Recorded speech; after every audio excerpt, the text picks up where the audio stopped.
evolution in physics based on the concept of wave and particle. And so before they thought, well, everything's a particle. We just keep going deeper and deeper to smaller and smaller matter, and there'll be a final, indivisible little solid thing.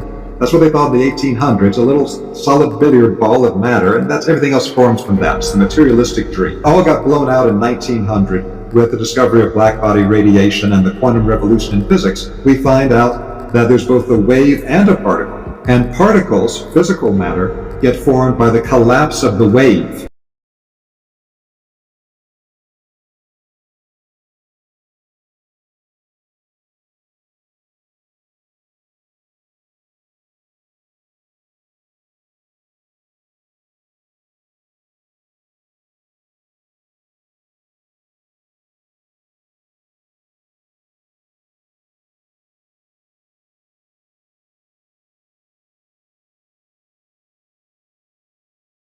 Truly behind it is the wave, the outline of the human body that gets filled up with matter. The central axis in the body exists as an energy circuit in the body before the physical body ever forms.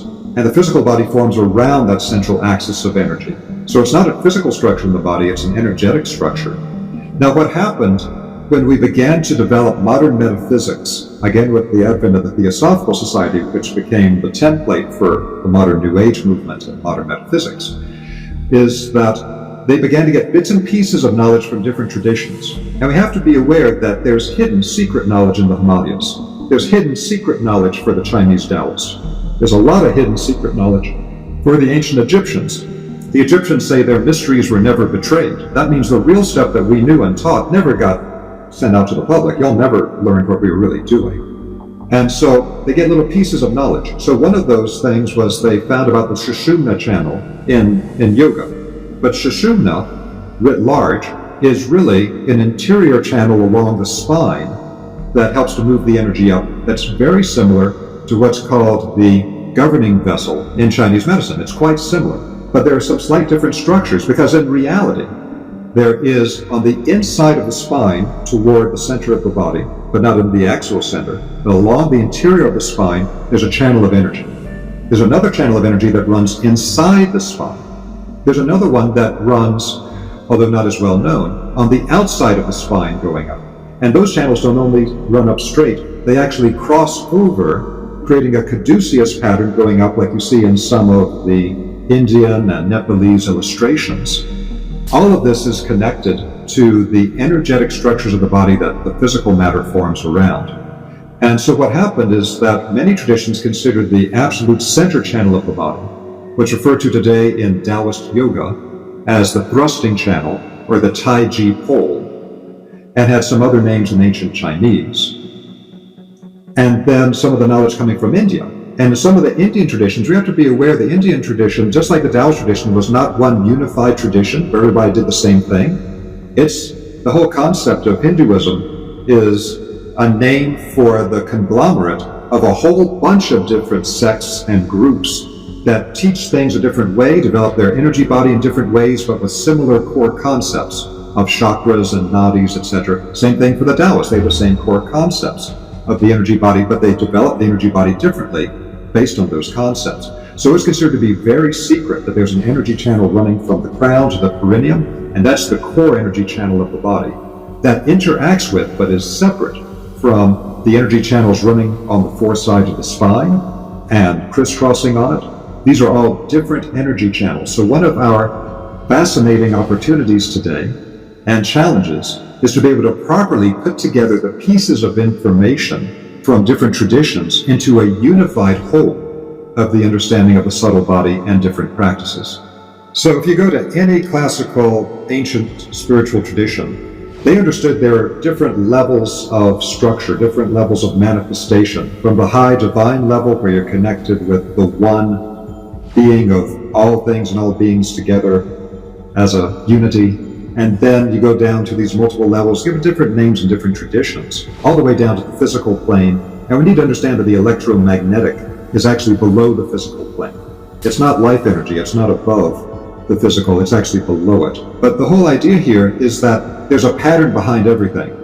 And so one of the things I describe in the Gaia series is that the ancient traditions are almost all uniform in saying where all physical structure comes from is a thought form in the mind of God, from that original unity field. It starts as a type of a thought form of a pure pattern. Then that pattern manifests in the spiritual tradition as archetypal spiritual beings, conscious spiritual beings as real as you and I, more real in some ways, much more advanced, that are an actual crystallization into conscious beingness of certain patterns and certain powers and certain functions.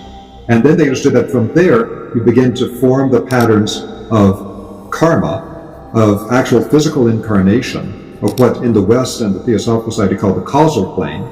Then you come down to the forming of the structures of how we understand things conceptually at the mental plane. Then it comes down to how it forms the structures of our emotional body, which is what really drives most of our behavior. And then it comes down to that wave talked about in physics of the etheric body, the chi, ki, prana level of vital life force. And that's a pure energy structure that then gives the structure that the physical matter then condenses or crystallizes around to create the physical body. And then when those life energy forces are used up constructing the physical body, they decay below the speed of light and they become the electromagnetic spectrum. So if we understand that as the basic understanding in the ancient world for how everything works, then we can understand that it's the patterns behind everything that are absolutely key. So we have to understand, as we grow up from a child to an adult and start taking care of ourselves instead of somebody else taking care of us, that process of maturation in every lifetime is a type of microcosmic playing out in a single lifetime of what happens to us as a spiritual being across multiple lifetimes. We start not knowing anything, being very ignorant, and higher spiritual beings have to guide us and teach us. And then we incarnate in the physical body, we go through a whole series of those things. So our physical lifetime tends to be a microcosmic representation of the same pattern of the multiple lifetime journey. And this happens all over the place. Today we call it fractals, that this particular pattern exists on all scales of development. So, for example, in the Gaia series, that's something like the torus pattern. If you get a sphere, which is the primary form for holding consciousness and energy together, if you get a sphere, which is a holding form, and you open it up at the top and bottom so energy can flow through it, like an hourglass shape in the center, and then flow around the outside and then back to the center and back around the outside, that's a torus. Once you start to perceive these patterns, you see how everything is connected, and it's the same basic patterns that rule everything. The torus exists from the subatomic level. We have photographs of toroidal structures subatomically up to galactic levels that have toroidal structures. So this is the idea of scale invariance, that regardless of how big or small the scale is, the same pattern is the key pattern to create the energy flow. But the same thing is true for us emotionally and mentally. All of us, I think, have had the experience where we grow up and we have these tremendous yearnings, emotional yearnings. Where's our missing half? Where's the person we're going to unify with? Where's all of my romantic aspirations I was taught to have as a young child, taking in media about that perfect partner I would have that would make my life complete? And we had that emotional yearning, and then through the school of hard knocks, with some relationships that maybe didn't work out well and we were very naive in, and we got knocked around, we began to say, oh, I better figure this out. And then we begin to see patterns. I have certain patterns of behavior I didn't know that screw up my relationships. I see dysfunctional patterns in other people, and maybe I can handle that in this person, but I don't want to deal with it in this person, it's just too dysfunctional. So we start seeing those patterns at the emotional level. Same thing at the mental level. How do I put my life together? How do I divide my time in the day? What's important and not important to me? Everything has a pattern on every level.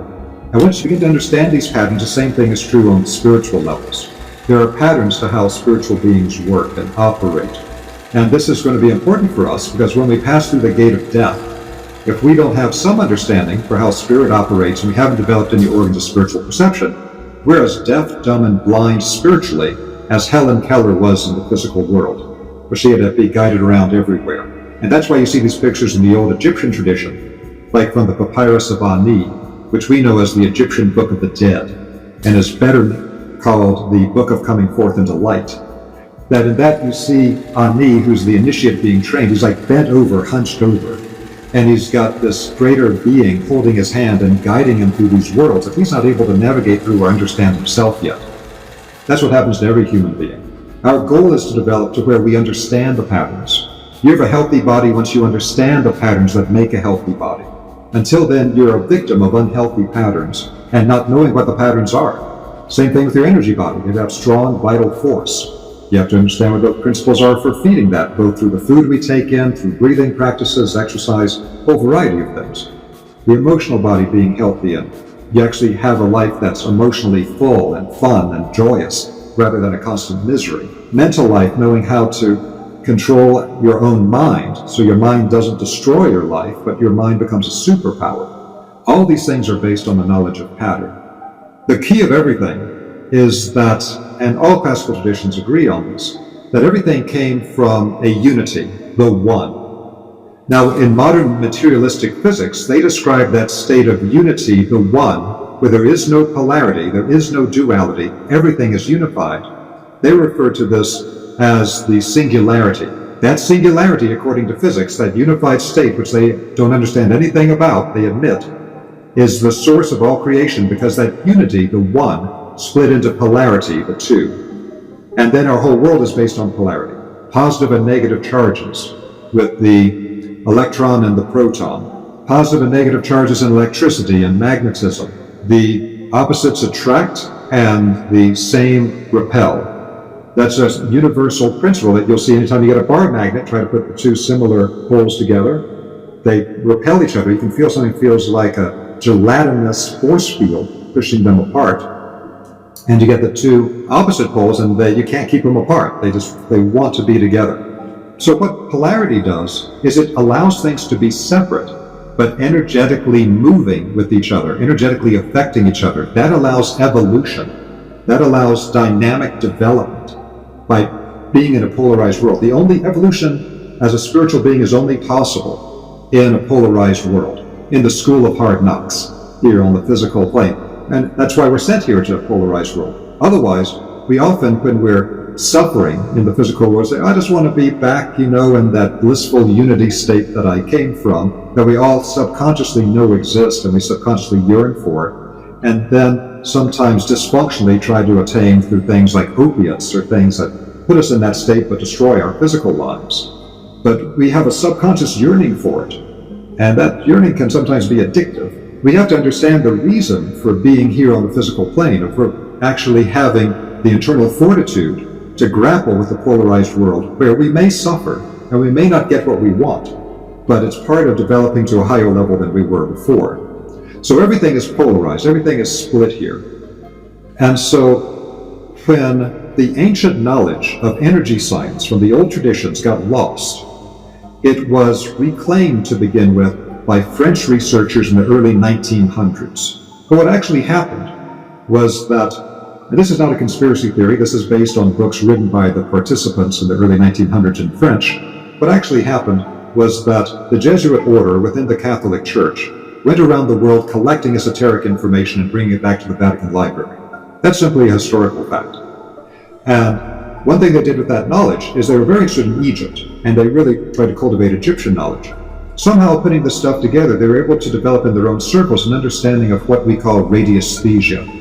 Radiesthesia is the ability to directly detect subtle radiations that are too subtle to be detected by electromagnetic equipment, but that the human body and energy field can be trained to detect.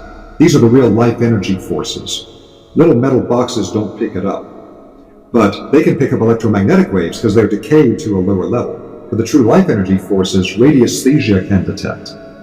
And so they developed a system of this that they then trained French-speaking Catholic priests in that science. The most famous of those was Abbé Mermet, a Swiss Catholic priest who wrote a book that was very, very famous. You can still get copies of it today. That was called in French, Je Père, How I Work, and in English is called The Principles and Practice of Radiesthesia. He revealed that he was trained by the Jesuits, and that the Jesuits were doing things like they would train missionaries going to a foreign country to use radiesthesia to detect the life forces from things so that they could tell, is this water drinkable or is it poisonous? If I have an illness, what plant in the natural landscape is going to heal that illness? So this is based on what we think of today as dowsing. But I want to make something really clear to the listeners. Most of what we have today in North America and Europe that we call dowsing is mental dowsing. That's not the ancient form of it. That's a modern form. And it's not mental dowsing. In mental dowsing, you would ask a question and you would program the pendulum to move a certain way to give you like a yes or no answer. That's not at all what we're talking about here. This ancient method is to use things like pendulums, and they found all kinds of specific pendulums in archaeological digs in Egypt. Thousands and thousands of these things in the Valley of the Kings and elsewhere that are now in museums all over the world that are actually energetic vibrational pendulums used for radiesthesia 5,000 years ago. So what Abbé Mermet did in giving out the knowledge to the public is people who had nothing to do with the Catholic Church, weren't that spiritually oriented to begin with, people who were scientists, people like Louis Turin, who was a radio wave engineer in France in the early 1900s, who taught at the Sorbonne. He taught the French military radio wave technology. He was smart enough to understand that what we have today with our radio wave and electromagnetic technologies is scraping the surface of all the natural waves that exist. And so he began to use that knowledge to create radiesthesia tools that could detect all the different parts of the spectrum of energy that makes up life energy and the healing forces that actually heal biological life, which we didn't have any frame of reference for before. It's not the electromagnetic spectrum. It's not the spectrum of matter that we call the periodic table. This is the spectrum of life energy itself.